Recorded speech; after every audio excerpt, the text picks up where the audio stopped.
시편 126편 5절 6절 말씀.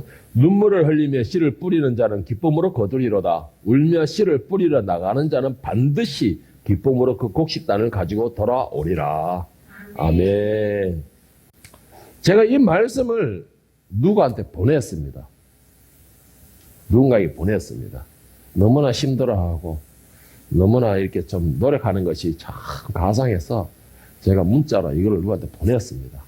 이 말뜻을 무엇인지는 알았는가는 제가 잘 모르겠는데 하여튼 보냈습니다. 그런데 보통 제가 이 말씀을 볼 때 어떻게 오늘 본문 말씀만 딱 보냈어요. 시편 126편 5절 6절 말씀만 딱 보냈습니다. 그러면 보통적으로 사람들 어떻게 해요? 5절 6절 말씀만 안 해. 믿어 사랑입니다. 역시 내 하나님이 이렇게 말을 하죠. 그런데 1절부터 4절 내용을 봤을 거예요. 아마 거기다가. 그런데 여러분 중요한 게 뭔지 아세요? 내가 열매를 거두기는 거두는데 어떤 열매를 거두느냐. 그리고 내가 열매를 거두기는 거뒀는데 내가 어떤 씨앗을 뿌렸느냐. 그 씨앗에 따라서 열매를 풍성하게 거두게 되는 역사가 일어난다라는 것입니다. 예수님께서는 우리에게서 우리의 삶에 평안과 행복과 기쁨을 늘 부어주십니다. 그리고 평안과 또 안락과 누릴 수 있는 또 은혜를 더하여 주십니다. 그런데도 예수님은 그렇게 무한하게 우리에게 좋은 것만 막 쏟아부어 주시는데도 왜 우리는 참 힘들고 어려운 삶을 살까요? 때로는 부딪혀가지고 아프고, 때로는 부딪혀가지고 이마방에 멍도 나고, 때로는 부딪혀가 넘어져가지고 무릎에 상처도 나고, 왜 이런 삶을 살까요? 그 이유는 아직까지 사탄이 이 땅에 힘을 발휘하고 있다라는 것입니다. 그리고 또 한 가지, 그 한 가지 중에 하나가 아직까지 우리가 사탄과의 치열한 전쟁 중이다라는 것입니다. 저는 이 말을 할 때마다 드리고 싶은 말이 있어요. 여러분들은 사탄과의 전쟁을 치른다면 일단은 감사하십시오. 왜? 사탄이 대적으로 삼기 때문에 전쟁을 치르고 있는 것이잖아요. 그 사탄의 대적은 오직 하나입니다. 누굴까요? 하늘의 백성들. 하늘의 백성이기 때문에 사탄이 전쟁을 치르는 거예요. 그러니까 사탄과 싸우면 그 당시에는 괴롭고 힘들죠. 그런데 가만히 생각하면 저게 나한테 싸움을 걸어? 할렐루야. 할렐루야. 역시 취하기를 축복합니다. 승리하기 축복합니다. 능력을 가지고 축복합니다. 얘는 사단이 바로 자기 대적이기 때문에 싸우는 거예요. 그런데 예수님께서는 뭐라고 말씀하신 줄 아세요? 예수님께서는 요한복음 16장 33절에 보면 이것을 너희에게 이르는 것은 너희로 내 안에서 평안을 누리게 하려 함이라. 예수님 우리에게 평안을 주신다는 겁니다. 예수님께서 우리에게 평안을 주셨다는 겁니다. 그 이유가 뭐냐? 세상에서는 너희가 환난을 당하나 담대하라. 내가 세상을 이겼노라. 예수님은 이기셨대요. 세상을. 분명히 이겼다는 겁니다. 예수님이 세상을 이겼는데도 우리에게는 환난을 당한다라고 말을 하고 있습니다. 왜? 무엇 때문에? 예수님이 싸움에서 잠깐 피했나? 아니에요. 예수님께서 싸움을 이기셨지만은 아직까지 그 상대인 사탄을 지옥으로 몰아넣지를 않았다라는 것이죠. 아직까지 지옥으로 쫓아내지를 않았다는 겁니까? 왜 그럴까요? 아직까지 알곡과 가라지를 거르고 있는 상황이기 때문이에요. 알곡과 가라지를 거르고 있는 상황이에요. 고린도후서 11장 14절에 보면 바울사도가 뭐랬냐? 이것은 이상한 일이 아니니라. 사탄도 자기를 광명의 천사라 가장하나니 라고 말을 했으며, 베드로전서 5장 8절 9절에 베드로 사도는 뭐라 말했냐? 건신하라 깨어라. 너희 대적 마귀가 우는 사자같이 두루다니며 삼키자를 찾나니 너희는 믿음을 굳건하게 하여 그를 대적하라. 이는 세상에 있는 너희 형제들도 동일한 고난을 당한 줄 압이라. 자, 사단이 아직까지 지옥으로 쫓겨나지 않은 상황이기 때문에 아직까지 이 세상에 힘을 발휘하고 있습니다. 힘을 발휘하는데 어떤 힘을 발휘하고 있는 거예요? 지금까지 자기들이 종들은 그냥 놔두고 그런 거예요. 어차피 가만히 놔도 되니까. 대신에 하나님의 백성들, 하늘의 백성들, 하늘의 상속권자들, 하나님의 자녀들을 자꾸 넘어지게 하는 거예요. 유혹하고 힘쓰고 방해하고 그래가지고 어떻게 하는 거예요? 넘어져서 깨지고 깨진 김에 앉아가지고 울부짖게 만드는 겁니다. 왜? 그러면서 불평불만하게 만들고, 그리고 다시 일어서면 교만이라는 걸 주게 되고, 오늘 일부에 느부갓네살처럼 교만이라는 걸 주게 되고, 교만이라는 게 들어가면은 질문 생기는 뭐예요? 하나님을 대적하는 마음이 생긴다라고 말한 겁니다. 그래서 사단이 계속해서 우리에게 싸움을 주고 그리고 계속해서 우리에게 시비를 걸고 넘어지게 하는 것이에요. 자, 오늘 시편 126편은 찬양의 시입니다. 찬양의 시예요. 자, 학자들이 이 시편 126편을 이렇게 스토리를 쫙 넓혀놓기를 뭐냐? 이 시편 126편은 바벨론의 포로 그 시기에서 해방이 되어서 고향으로 돌아온 백성들이 성전에 가서 하나님을 찬양하는 시다라고 결론을 내리게 됩니다. 자, 오늘 일부에 바벨론의 느부갓네살에 대해서 이야기를 했습니다. 그의 교만으로 인해서, 이스라엘의 교만으로 인해서 그들은 결국 포로를 받고 느부갓네살도 교만으로 해서 하나님의 책망으로 인하여서 그가 비참한 격을 갔다. 그런데 그들이 결국은 그가 회개함으로 하나님을 영광을 돌림으로 회복되었다. 그 내용과 비슷한 게 오늘 이 말씀인데, 이스라엘 백성들이 바벨론으로 포로로 끌려가서 몇 년 있어요? 70년의 세월을 살게 되죠. 거기에서 여러 가지 씨앗을 뿌리게 됩니다. 여러 가지 씨앗을 뿌리게 돼요. 첫째는 시련의 씨앗을 뿌리게 되고, 고난의 씨앗을 뿌리게 되고, 가장 중요한 거 회개의 열매의 씨앗을 계속 뿌리게 됩니다. 자, 이들이 뿌린 씨앗은 그 열매가 얼마나 눈물로서 많은 씨앗을 뿌렸는지, 자, 오늘 본문 말씀에 시편 121절에 3절을 보면은 그들이 그 뿌린 씨앗에 대한 열매를 거두는 장면이 나옵니다. 여호와께서 시온의 포로를 돌려버리실 때에 우리는 꿈꾸는 것 같았도다. 그때에 우리 입에는 웃음이 가득하고 우리 혀에는 찬양이 차섰도다. 그때에 문나라 가운데서 여호와께서 그들을 위하여 큰 일을 행하셨도다. 여호와께서 우리를 위하여 큰 일을 행하셨으니 우리는 기쁘도다. 자, 이 시편에는 이 이스라엘 백성이 바벨론의 포로에서 풀려나서 원하는 사람들은 모두 고향 유대의 땅으로 돌아가서 성전을 재건하고 자기들의 살 집을 재건한 후에 지은 시입니다.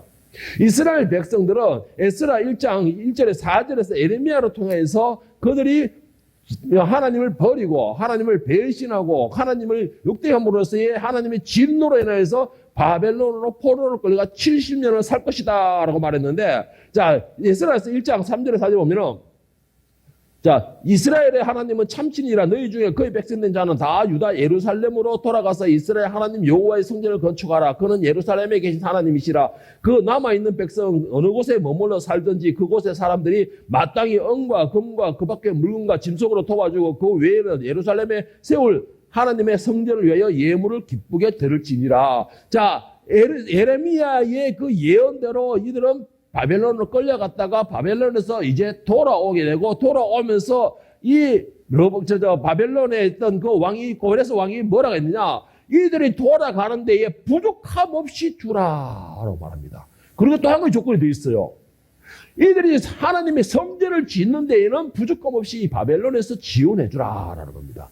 자, 예레미야가 처음에 이들이 하나님의 책망으로 인해서 바벨론으로 끌려가서 너희는 70년 동안의 노역생활을 할 것이고 노예생활을 할 것이다.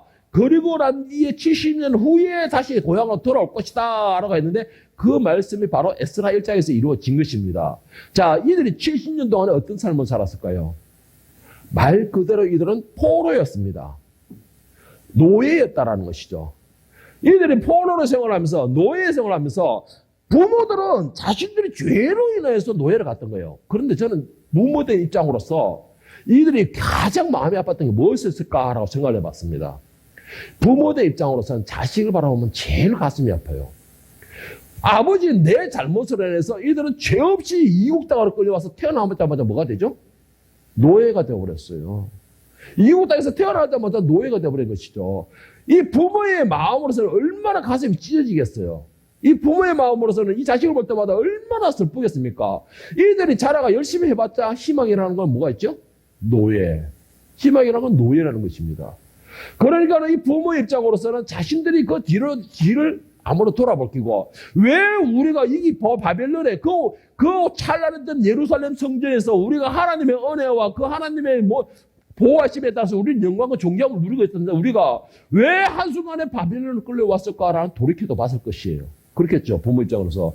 그리고 내 새끼들이 나로 인해서 이렇게 비참한 채 부끄러운 삶을 살고 있구나라는 것을 인해서 분명히 눈물도 흘렸을 것입니다. 그러면 그 눈물이 무슨 눈물일까요? 복수의 칼, 하나님에 대한 복수의 칼의 눈물일까요? 아닐 거예요. 자신을 돌이켜보고 자신을 위한 바로 회개의 눈물이 흘렀을 겁니다. 회개의 눈물을 흘렸을 거예요. 그리고 그 회개의 눈물과 함께 이들은 말 그대로 노예의 생활이면 뭐가 따르겠어요? 고난과 고통과 시련과 괴로움과 비참함과 처절함이 따를 거예요. 그때마다 처음에는 부딪히고 이겼죠. 나중에 더 부딪히면 어떻게 돼요? 이제는 울게 돼요. 우리 장녀가 너무 힘들 때마다 몰래 울고 있듯이 그렇게 힘들면 언제는 고통의 눈물이 흘리게 됩니다. 자, 여러분, 그 눈물을 흘려 본 사람이 풍성한 결실을 거두는 걸 믿으시기 바랍니다. 자, 그러면은 우리가 풍성한 결실을 거두기를 원한다면 그 풍성한 결실을 거두기 위해서 뭐를 해야 돼요? 먼저 씨앗을 뿌려야 돼요. 정말 씨앗을 막 뿌려야 돼요. 자, 씨앗을 막 뿌리는데, 자, 그러면은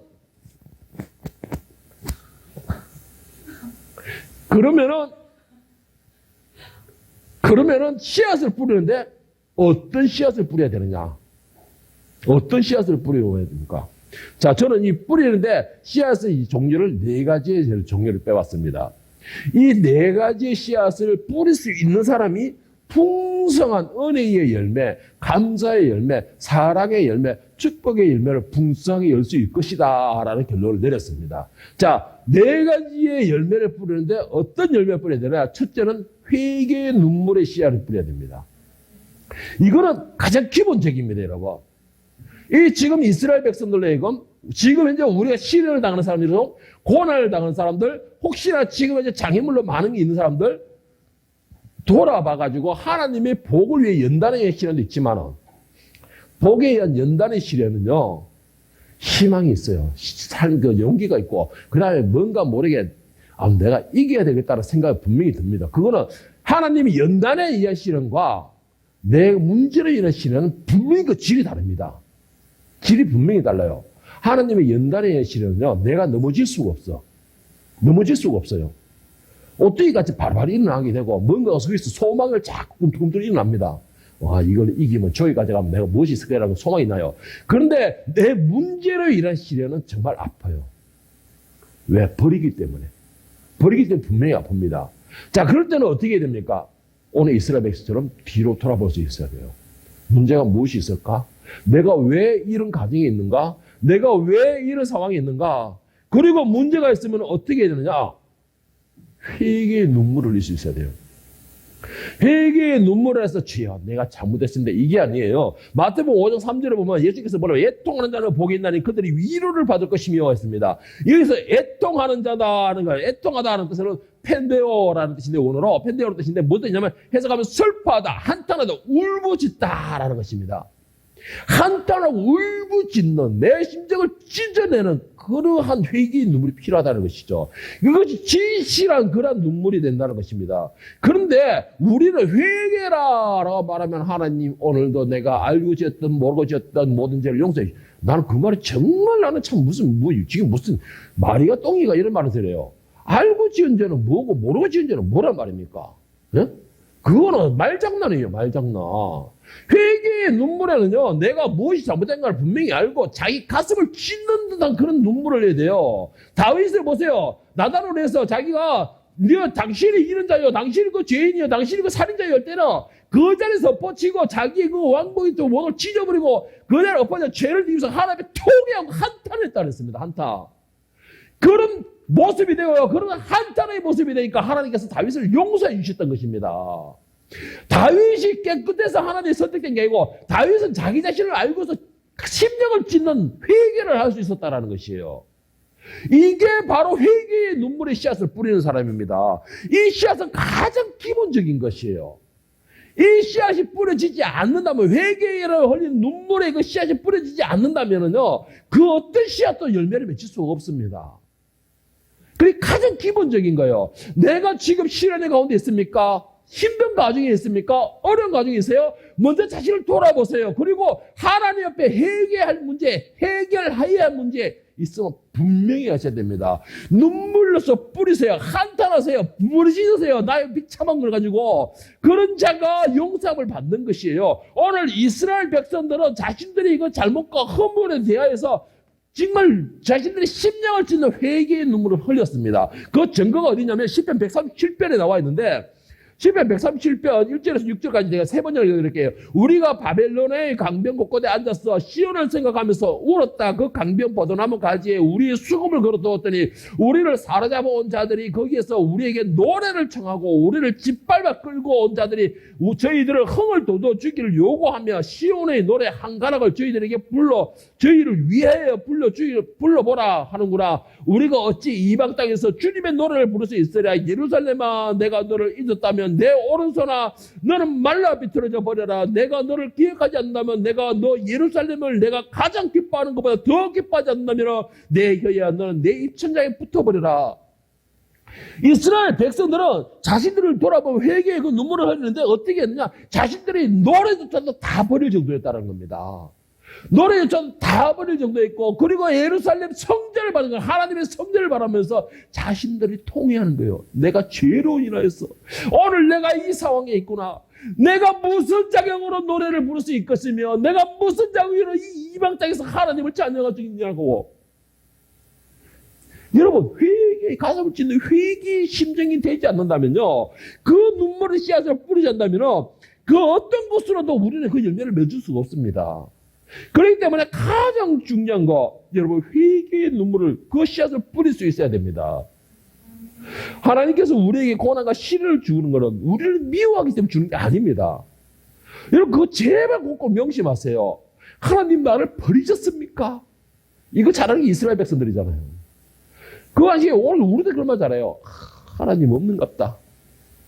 제가 정말 어렸을 때야, 하나님 내 일을 이제 안 하겠다고 거부하고 도망다니면서 막 열심히 이리 오면 저리 가고 저리 가고 이리 오면 뺑뺑뺑뺑 도망다녔을 때 너무 힘드니까 천을 하늘 보면서 하나님 없죠.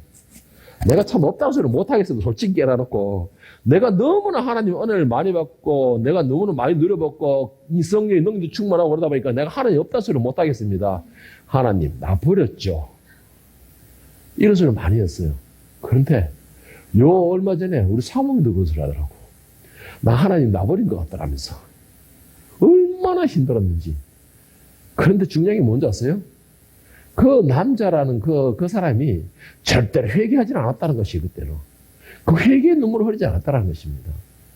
나중에서 그 회개의 눈물을 흘렸지만 여러분 분명한 게 뭔지 아세요? 하나님은 절대로 우리를 버리시지 않는다는 것이에요. 그리고 또 한 가지 분명히 기억할 거, 하나님은 절대로 우리를 미워하지 않는다는 것입니다. 하나님이 우리를 미워하신다는 것은 우리가 하나님께 버림받았다는 증거가 됩니다. 그렇기 때문에 하나님은 절대로 우리를 미워하지 않으십니다. 우리가 죄를 지었다 할지라도 우리를 버리지 않는다는 것이에요. 그럼 왜 시련과 고통이 우리 앞에 있습니까? 하나님과의 관계를 더 돈독하게 하기 위해서. 하나님과의 관계를, 하나님과 우리의 관계를 더 단단하게 굳게 하기 위해서, 우리가 하나님만 쳐다보게 하기 위해서, 우리가 오직 하나님의 음성만 들리게 하기 위해서, 우리가 하나님의 그 말씀만의 귀를 기울이게 하기 위해서 우리에게 시련과 연단의 시간으로 하나님의 말씀을 우리에게 전해주시는 겁니다. 그런데 우리는 그것을 감사함으로, 회개함으로 받는 게 아니고 왜? 라고 우리는 그것에 불평만을 하게 되죠. 여러분, 우리에게 참 중요한 게 있습니다. 우리가 그 회개의 타임을 탁 놓쳐버리잖아요. 하나님 주신 그 회개의 타임을 탁 놓쳐버리잖아요. 그러면 그 다음에 더 무서운 게 옵니다. 뭔지 아세요? 바로 사단의 틈이 와요. 사단의 틈이 와요.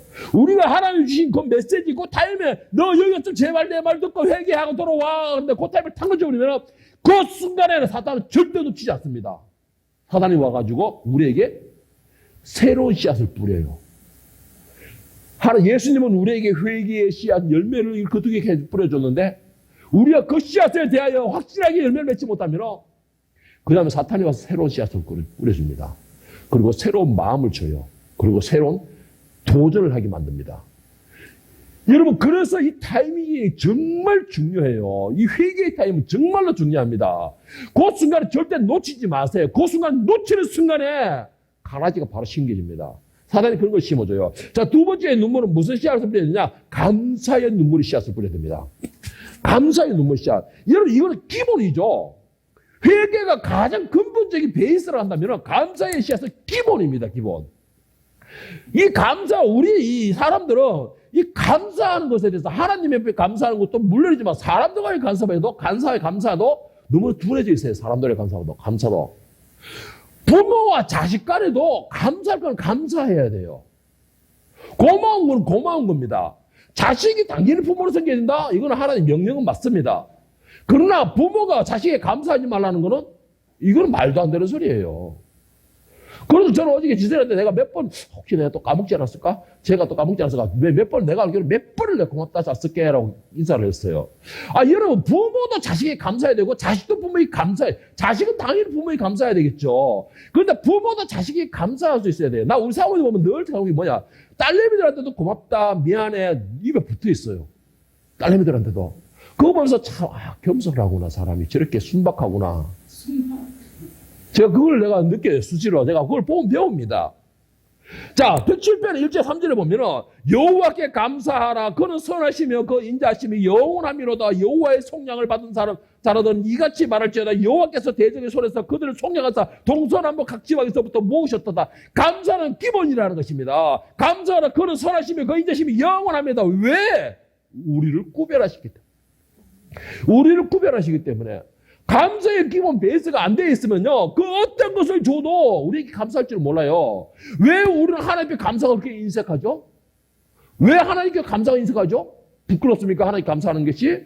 하나님께 감사하는 것이 인색하듯이 사람에게도 감사가 인색해요, 사람들이. 여러분, 감사가 없으면 그 다음 열매는 맺힐 수가 없습니다. 감사의 기도가 없으면 그만 열매치 맺지 않아요. 오늘 본문 10편 116편 1절 4절을 다시 한번 보세요. 여호와께서 시온의 포로를 돌려버리실 때에 우리는 꿈꾸는 것 같았도다. 그때에 우리 입에서 웃음이 가득하고 우리 혀에는 찬양이 찼었도다. 그때에 문나라의 가운데에서 여호와께서 그들을 위하여 큰 일을 행하셨도다 하였도다. 여호와께서 우리를 위하여 큰 일을 행하셨으니 우리는 기쁘도다. 여호와여 우리의 포로로 남방 시내들 같이 돌려보내 주소서. 감사하는 거예요. 감사하는 게 뭐예요? 찬양이 들어가잖아요. 감사하니까. 찬양이 막 들어가면서 기도하기는 뭐예요? 여호와여 우리의 포로를 남방의 시내들 같이. 남방의 시내라는 것은 메마른 땅입니다. 메마른 땅인데 하늘에서 비만 내리면 또 풍성하고 풍족한 땅이 되는 게 또 남방의 땅이었어요. 그와 같이 한 이전에 그 말이 무슨 말이에요? 하나님 이전에 이스라엘에 간섭하여 주시옵시고 보살펴 주시옵시고 주관하시고 지켜주시고 간섭하여 주시옵소서. 이 기도예요. 왜? 남방의 땅이 메마른데 하늘에서 비만 오면 옥조로 변하고 풍성한 결실을 맺을 수 있다 했으니까 그 말이 무슨 말이에요? 하나님 매 순간마다 이스라엘을 간섭하여 주시옵소서, 주관하여 주시옵소서, 다스려 주시옵소서. 이 말이에요. 여러분, 이 기도가 여러분의 기도가 되기를 간절히 바랍니다. 여러분이 지금은 메마른 땅과 같은 거예요. 하나님의 성령의 심령이 없다면 메마른 땅과 같은 거예요. 그러나 여러분, 이 상황에 성령의 충만함이 부어준다면 여러분의 그 힘들고 어려운 가운데서 메마른 옥토와 같은 열매를 맺을 수가 있는 겁니다. 풍성한 열매를 맺을 수 있는 것이에요. 여러분은 이 기도가 되기를 축복합니다. 남방의 땅과 같이 풍성한 열매를 맺히고 그 메마른 땅이라도 성령의 비가 단비가 내리게 하는 말 감사하세요. 찬양하세요, 여러분. 그 열매를 맺히는 자는 풍성하게 열매를 맺혀준다라는 말씀인데, 자, 디모데후서 6장 11절 12절을 보면은, 빌립보서 4장 6절에 보면은, 아무것도 염려하지 말고 다만 모든 일에 기도와 간구로서 너희 구할 것을 감사함으로 하나님께 아뢰라 했어요. 감사하는 자가 내가 구하기도 전에 이미 결실을 얻을 수가 있는 겁니다. 풍성하게 모든 것들. 자, 세 번째, 겸손과 인내의 눈물을 흘려야 됩니다. 겸손과 인내의 눈물. 참, 이거는 나로 하여금 이거는 나 자신과의 싸움을 요구하는 것이에요. 겸손하면서 인내한다. 이거는 하나가 된 거예요. 겸손한 자가 인내할 수가 있는 것입니다. 자, 다른 말로 한다면 뭐예요? 인내 눈물을 흘려야 된다라는 건데, 인내는 많은 믿음을 요구합니다. 단단한 믿음을 요구해요. 자, 인내를 요구하는 것은 하나님의 말씀을 듣겠습니다 라는 겸손과 같이 가는 거예요. 하나님 말씀하시옵소서라는 그런 겸손의 그 정보도 같이 따라가는 것입니다. 여러분, 이 말씀에 대해서 겸손하면서 받아들이고 그 말씀이 이루어질 때까지 편하게 인내하고 기다리는 거, 이거는 내가 큰 복을 얻기 위한 하나의 주춤돌이 됩니다. 발판이 되는 것이에요. 이게 안 되면은요, 다 넘어져 버려요. 회개하고 감사하고 다 하더라도 하나님 복 주실 때까지 인내하고 기다릴 수 있어야 되잖아요. 그런데 또 왜 겸손해야 되냐? 하나님 주신댔잖아요. 왜 안 줘요? 지금 기다리는데 따져보면 그거는 뭐예요? 겸손이 아니죠. 내가 살아있는 것이죠. 하나님, 내 말씀 따라가면 이 모든 걸 해쳐나가고 내 원수의 대적을 다 물리치게 나의 방패가 되시고 나의 힘이 되시고 나의 무기가 되신다 했잖아요. 그런데 내가 왜 이래 보면은 그건 겸손한 게 아니죠. 하나님 앞에 대질고 하나님 앞에 손가락질하고 하나님 싸워봅시다. 이거죠. 이거잖아요. 겸손하다는 게 뭐예요? 하나님의 뜻하심, 하나님의 그 시간, 하나님이 정하신 그 시간까지 주야 나는 죽었습니다. 뜻대로 하시옵소서. 이 말로 가지고 그 뜻이 이루어질 때 계속 기다려주는 거. 이게 겸손이고 인내인 것입니다. 여러분, 농부들이 벼를 씨에 탁 뿌렸다 해서 내일 아침에 가서 너 왜 열매 안 맺혀? 이럽니까? 농부들이 벼를 갖다 벼씨에 씨앗을 딱 뿌리는 거 일주일 후에 왜 이거밖에 안 자랐어? 이럽니까? 아니에요.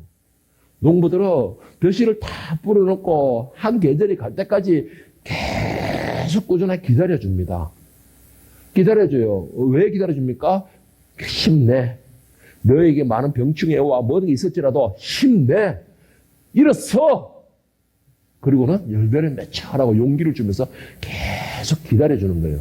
인내하는 겁니다. 언제까지? 열매를 맺힐 때까지. 우리는 기다릴 줄은 몰라요. 기다릴 줄은 몰라요. 모든 것을 중원하시는 분 누구랬습니까? 하나님이시랬어요. 세우시는 분도 하나님이시고 하수간에 엎으시는 분도 하나님이십니다. 그렇다고 하면 내가 뿌리 씨앗이 내 열매가 맺히게 하는 것도 하나님이시고 1년 후에 열매 맺히다 2년 후에 열매 맺히게 하는 것도 하나님이시라는 겁니다. 그런데 내가 왜 거기서 인내하지 못하고 계속 되는 것이죠? 디모데후서 6장 11절 12절에 보면 오직 너 하나님의 사람아 이것을 피하고 의와 경건과 믿음과 사랑과 인내와 온유를 따르며 믿음의 선한 싸움을 싸우라. 영성을 취하라. 이를 위하여 네가 부르심을 받았고 많은 정인들 앞에서 선한 정언을 하였도다. 오직 너 하나님의 사람아 이것을 피하고 의와 경건과 믿음과 사랑과 인내로 온유를 따르며 했습니다. 우리는 아무런 힘이 없어요. 아무런 자격이 없습니다. 그냥 인내로서 정말 힘들고 그러면 눈물 누구처럼 눈물 탁 흘리면서 나 너무 힘들어요. 내가 왜 이렇게 힘들을까요? 인내하면서 하나님 뜻을 기다리는 거예요. 하나님 왜 가는 건 내가 대적하는 것이지만 하나님 내가 하나님 뜻을 기다렸고 나는 아무것도 할 수 없어요. 그러나 하나님께서 나를 분명히 세우실 줄 믿고 내가 여기서 헤쳐나가게 할 줄 믿습니다. 인내예요. 하나님 뜻에 순종하는 것입니다. 여러분 이거 될 수 있어야 돼요. 열매를 맺히기 위한 이 과정은 또 필수 과정이에요. 우리가 올라가기 전에 한 계단을 올려서듯이 감사는 개 밑에 회계는 맨 밑에 베이스고 튼튼하게 하나 베이스고 감사는 그 다음에 우리 계단을 만들어 놓는 것이고 인내는 이제는 올라서는 단계입니다. 이제 올라서는데 두 계단 팍 교만하게 올라가 보세요. 발이가 그냥 우리 사모님처럼 제대로 걷지를 못하게 된다고. 겸손히 하는 건 뭐예요? 한 계단씩, 한 계단씩, 늦더라도 한 계단씩, 한 계단씩 인내하면서 올라가는 것입니다. 그렇게 씨앗을 뿌려주는 거예요. 어떻게? 내가 언젠가는 저기까지 올라갈 것이다. 하나님께서 나에게 저기까지 올라갈 수 있도록 힘을 더하실 것이다. 라는 믿음으로 인내하는 것입니다. 그런 사람이 결실을 거둘 수가 있는 것입니다. 마지막 네 번째 결실은 무슨 말이냐? 결실의 눈물을 흘릴 수 있어야 됩니다. 결실의 눈물이라는 건 뭘 말할까요? 감사의 눈물도 되는 거예요. 결실의 눈물은 감사의 눈물도 되는 거예요. 여러분, 내가 이렇게 회개하고 감사하고 인내하고 막 해가지고 결실을 딱 했는데 당연한 것처럼 딱 이거는 아니죠. 열매를 열리게 하든 못 열리게 하는 것은 하나님이십니다. 그러면은 그 결실의 기쁨의 눈물을 흘릴 수 있어야 돼요. 결실의 감사의 눈물을 흘릴 수 있어야 돼요. 결실의 감사가 기쁨과 이런 즐거움의 눈물을 흘릴 수 있어야 되는 겁니다. 여러분 그것이 없다 하면 그 사람의 심령은 메말른 것이에요. 오늘 본문 10편 122절 보면 눈물을 흘리며 씨를 뿌리는 자는 기쁨으로 거두려다 울며 씨를 뿌리러 나가는 자는 반드시 기쁨으로 그 곡식단을 가지고 돌아오리라. 여러분 기쁨의 그 열매를 얻기를 원하십니까? 즐거움의 눈물을 얻기를 원하십니까? 풍성한 열매를 얻기를 원하십니까? 그렇다 하면은 그 열매를 소망하면서 기뻐하면서 눈물을 흘려보세요. 그 열매를 열리면서 소망해보세요. 그렇게 우리가 그 소망이 있기 때문에 오늘은 인내하는 것입니다. 그 소망이 있고 믿음이 있기 때문에 오늘도 내 자신을 처음 목적시키는 것이에요. 그리고 그 속 열매가 반드시 하나님은 열리게 할 것이라는 것을 믿기 때문에 감사하는 것입니다. 여러분 창세기 37장에 누가 나오는지 아십니까? 바로 요셉이 나옵니다. 요셉이 처음 꿈을 꾸는 장면이 나와요. 자, 요셉이 꿈을 꾸는데 뭐예요? 형들이 다 자기 앞에 절하는 것이고, 나의 두 번째 꿈은 뭐예요? 형들뿐만 아니라 엄마, 아버지도 자기 절을 하는 꿈을 꿉니다. 자, 이 교만 덩어리가 결국 하나님이 교만을 다 꺾기 시작합니다. 어떻게? 41장에 보면 요셉이, 37장에서 그 주 후반에 가면은 이 요셉이 형들에게 팔려가지고 애굽으로 갑니다. 여러분, 많은 부모들이 애굽과 같은, 내 새끼가 애굽 같은 사람이 되게 해주시옵소서. 애굽이 아니고 참, 요셉과 같은 사람이 되게 해주시옵소서 기도하는데, 여러분, 요셉은 37장에 형들한테 팔려가 애굽으로 가가지고 41장까지 얼마나 많은 고생을 한 줄 아세요? 노예의 신분으로서 밑바닥 닦는 그런 생활도 하게 되죠. 그리고 또 하나는 뭐예요? 그 간사한 간도한 창녀 같은 그 여주인의 모함에서 평생 죽을 때까지 빠져나오지 못하는 감옥에도 들어가게 되죠.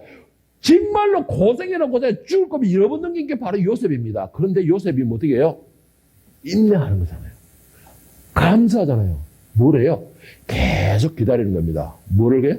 자기 꿈을 이루을 때까지. 그 꿈이 하나님께서 주신 꿈이 이루어질 때까지 인내로서 기다린 것입니다. 그 기다린 결과가 어떻게 됩니까? 42장에 와가지고는 요셉이 꿈꾸는 것이 이루어지는 장면이 나옵니다. 꿈꾸는 것이 이루어지는 장면이 나와요. 자, 요셉이 37장에서 나이가 어떻게 되냐? 17세였습니다. 그런데 42장에 와가지고 나이가 41장에 와가지고 총리로 임명됐을 때의 나이가 30세라고 했습니다. 그러니까 요셉이 그 연단의 과정, 그 훈련의 과정, 자기가 그 아버지와 형들 앞에서 교만한 그걸 깨부수는 과정, 그 과정이 17년이 걸린 겁니다. 그리고는 결국은 인내로서 끝까지 눈물의 씨앗, 주님, 그래도 나는 믿습니다. 하나님께서 나에게 구별하시어 선택하시고 주시고 열매 맺히겠다는 걸 나는 끝까지 기다립니다. 라는 눈물을 모아놨다면 누구말 맞다나 낙동강을 이룰 수 있는 그런 눈물을 뿌렸던 그 요셉이 결국은 총리가 되고, 그리고 총리가 되는 것뿐만 아니죠. 그 꿈이 이루어지는 형들이 와서 자기의 무릎을 꿇는 그런 역사가 일어나는 것입니다. 인내 한 자만이 가능해지는 것이에요. 여러분, 그리고 이스라엘은 보세요. 아브라함 때 처음 하나님이 약속받는 게 뭐예요? 가나안 땅을 너와 내 후손에 주겠다. 아브라함에게 약속하신 그 하나님께서 아브라함이 죽고 400년 후에 이루어졌어요. 그런데 이스라엘 백성들이 어떻게 지냈어요? 400년 동안 애굽에서 노예로서 온갖 노예 생활을 다 했습니다.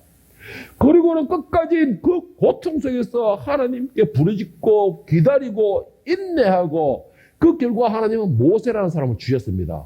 그리고는 그들을 결국은 이렇게 내십니다. 모세는 어떻게 하세요? 40년 동안 잘 살다가 40년 동안에 완전 밑바닥에서 자기를 깨부수는 능력이 옵니다. 여러분, 시련과 연단의 과정은요, 있으면 좋지는 않겠죠. 누구나 가기 싫어합니다. 그러나 분명히 우리는 시련과 연단의 과정은 분명히 있습니다. 그런데 여러분, 이것을 정말 아름답고 풍성한 결실을 맺기를 원한다면요, 여러분, 회개의 열매를 맺히기, 눈물을 흘리기 바랍니다. 감사의 눈물을 흘리기 바랍니다. 겸손과 인내의 눈물을 흘리기 바랍니다. 그런 사람들에게 풍성한 결실을 거둘 수 있는 역사가 그때 일어나는 것입니다. 여러분, 풍성한 열매를 얻기를 원하십니까? 여러분들에게 정말 아름다운 열매가, 그리고 많은 그 열매로 많은 사람들에게 뿌려주고 베풀어주기를 원하십니까? 그러면 그 눈물의 씨앗을 뿌려보시기를 바랍니다. 혹시 지금 이 시간에 시련의 과정에 있거나 힘들고 지쳤다고 생각하십니까? 그러나 여러분, 이후에 열릴, 이 이후에 하나님께서 열리게 하실 그 풍성한 열매를 소망해 보시기 바랍니다. 꿈꿔 보시기 바랍니다.